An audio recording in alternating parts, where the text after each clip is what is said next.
వంగూరు గ్రామం పెద్దవేగి మండలము ఏలూరు జిల్లాలో జరిగిన మొక్కజొన్న సాగు గురించి అవగాహన సదస్సులో పాల్గొన్న ఆచార్య ఎన్జి రంగా అగ్రికల్చరల్ యూనివర్సిటీకి చెందిన రిటైర్డ్ శాస్త్రవేత్త డాక్టర్ బి రోషయ్య ఈ సదస్సులో పాల్గొని రైతులకు విలువైన సమాచారము, అవగాహన సూచనలు అందించారు. పర్యావరణ పరిరక్షణలో భాగంగా నేరుగా విత్తే పద్ధతి ద్వారా రైతులకు ఖర్చు తక్కువ, అధిక దిగుబడి సాధించవచ్చని తెలియచేశారు. వ్యవసాయ రంగంలో 5 దశాబ్దాల పరిశోధన అనుభవం కలిగి అగ్రగామిగా ఉన్న నూజివీడి సీడ్స్ గోదావరి డెల్టాలో వరి బీడు భూముల్లో దుక్కి లేకుండా నేరుగా విత్తే పద్ధతిలో జీరో టిల్లేజ్ మొక్కజొన్న సాగును చేయటంలో రైతులకు అవగాహన కల్పించే దిశగా ఒక ముఖ్యమైన అడుగు వేసింది. వంగూరు గ్రామంలో జరిగిన ఈ కార్యక్రమంలో 100 మందికి పైగా రైతులు పాల్గొని విజయవంతం చేశారు. ఈ కార్యక్రమం యూట్యూబ్ ద్వారా ప్రత్యక్ష ప్రసారం చేయబడింది. ప్యాడీ వేసిన తర్వాత మళ్ళీ రెండో పంట కూడా మళ్ళీ ప్యాడీ వేసేవాళ్ళం అండి లోగడైతే. ఈ సంవత్సరం ప్రయోగాత్మకంగా నూజివీడి సీడ్స్ వారు జీరో టిల్లేజ్ విధానాన్ని ఇలా వేసుకోమని ప్రయోగాత్మకంగా చెప్తున్నారండి.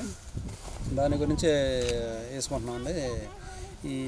దీనివలన ఏంటంటే మొక్కల సాంద్రత పెరుగుతుంది, దుక్కు దున్నే ఖర్చులు సాగు నిమిత్తం ఖర్చు కలిసి వస్తుంది. ఈ తాళ్ళు పట్టుకుని ఎదబెట్టుకుని జీరో అంగుళం లోతు పెద్దలుగా పెట్టుకుని దీనివల్ల బాగుంటుందండి సాగు విధానం. దాని గురించి నేర్పించినారండి.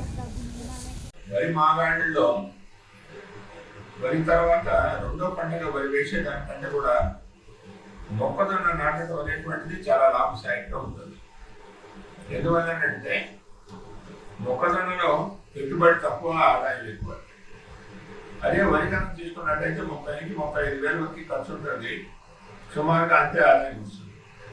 అదే మొక్కజొన్న కనుక నాటినట్టయితే సుమారుగా 20,000-25,000 వరకు ఖర్చు ఉంటుంది, 70,000-80,000 దాకా కూడా మీకు ఆదాయం రావడానికి ఆస్కారం ఎక్కువ ఉంటుంది. సో కాబట్టి రెండో పంట వరి వేసే దానికంటే మొక్కజొన్న వెతుకు అనేటువంటి వేరైనటువంటి పద్ధతి, లాభదాయకం కూడా. అయితే ఈ రకంగా సాగు చేయాలి అంటే గతంలో దుక్కి తిని తర్వాత మనం విత్తనాలు పెట్టేవాళ్ళం. అలా కాకుండా వరి కోసిన తర్వాత ఉన్నటువంటి తేమతోనే విత్తనం కనుక నాటుకున్నట్టయితే మొక్క తేలిక మలుచుకుంటుంది. దీన్ని నాటడానికి వరుసలో నాటాలి. వరుసలో నాటాలి అని అంటే చేనుకు 2 వైపులా కూడా ఒక గాడు పట్టుకొని ఒక చిన్న రంధ్రం చేసి, కరెంట్లో ఒక రంధ్రం చేసి, 9 అంగుళాలకు ఒక రంధ్రం చేసి దాంట్లో కనుక విత్తనం కనుక వేసినట్లయితే మొక్క తేలిక బయటకు వస్తుంది. ఏ రకమైనటువంటి ఇబ్బంది ఉంది. అయితే నాటినప్పుడు సాలుకు మధ్య 2 అడుగులు ఉండేటట్టుగా నాటాల్సినటువంటి అవసరం ఉంది. తర్వాత అంతర్కృషికి పనికొస్తుంది. తర్వాత వ్యవసాయానికి ఇతరత్ర మనం పిచికారి చేయడానికి కానీ, ఎరువులు అప్లై చేయడానికి కానీ వర్షంలో ఉపయోగిస్తుంది. కాబట్టి అవి ఏపుగా తగ్గడానికి, తగినటువంటి సూర్యరశ్మిని వినియోగించుకోవడానికి ఎక్కువగా లాభదాయకంగా ఉంటుంది. విత్తనం నాటిన తర్వాత కలుపు నివారణకి సాధారణంగా ఎట్రాజన్ కానీ, బ్రోమోక్సాన్ కానీ ఇలాంటి 1 kg పిచికారి చేయవలసినటువంటి అవసరం ఉన్నది కలుపు నివారణ. ఆ తర్వాత విత్తనానికి పైరు ఏంటా పెరగాలి అని అన్నప్పుడు ఎరువుల మోతాదు అనేటువంటి తెలుసుకోవాల్సినటువంటి విషయం.